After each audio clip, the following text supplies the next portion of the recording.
Hi, good afternoon.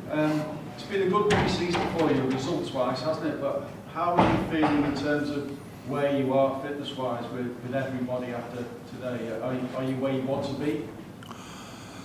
No, ideally we would have had them from the start, all of them, and then players like Virgil and all the others that went off after 67 minutes could have played the whole game.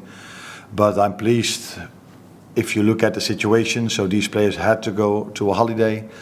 A lot of them came back really strong, and the ones I had from the start have been stayed fit for all the time. So yeah, pleased with the fitness level the team has, and also without injuries at the moment, and that's an important thing in pre-season. So still a very important week ahead now for you, having everybody to train as a group together. Yeah. But not only an important week, an important year to come.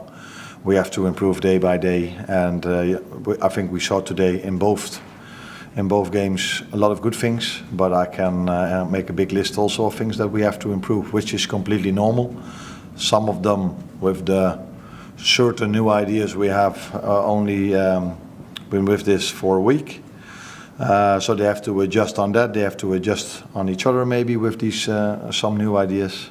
So it's normal that we are far from perfect, but even being far from perfect, we can score 4, so that's a good start. I know it was only a friendly, but how did you find your first experience of being at Anfield, playing in front of fans?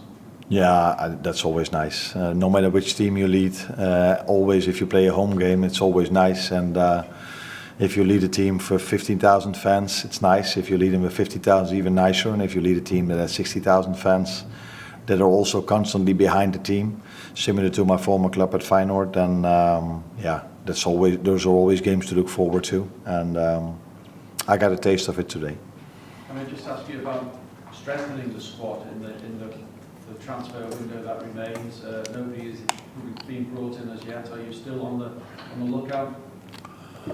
I think as a club like we're always looking if we can strengthen the squad, but it's not so easy to strengthen the squad if you've seen them to both games today. So I said many times before that I've inherited a real strong team, and if we can and if we think it's possible, we will strengthen the squad, but only if we think we can and if it's possible. So no names like Martin Zubimendi? You can come up with every name you want, of course. But can I just ask you about Fabio Carvalho?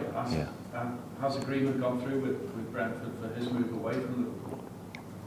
From what was been told to me, there's an agreement in place, but I haven't spoken with our club, and I was fully focused today on this game, so I don't know exactly what the status of him is, but that was of course the reason why he wasn't selected today. Just Seth obviously wasn't involved in the game today. Is that a fitness issue or something going on with his future?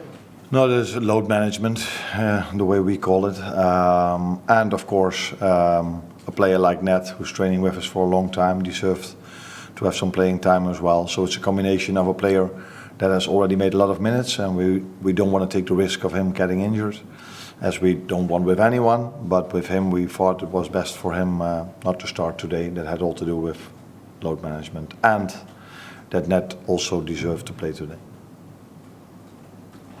Hold on. Carl, last one. You've rotated quite a few the deep line midfielders. Do you have an idea of not asking your team, but who will be, who will put off that role? Because it was a bit fluid last season. McAllister played there and Endo played there. Do you have this?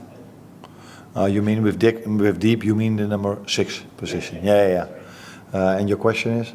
It's just you've obviously tried a few there. Yeah. Have you now got a better idea of who is more suited to what you want to do in that role? Yeah, sometimes that also had to do with the players that we had available. The ones I've tried over there, I think we've seen mostly Wata, Endo over there, or Ryan. And in a previous game, even Domenech was a bit lower.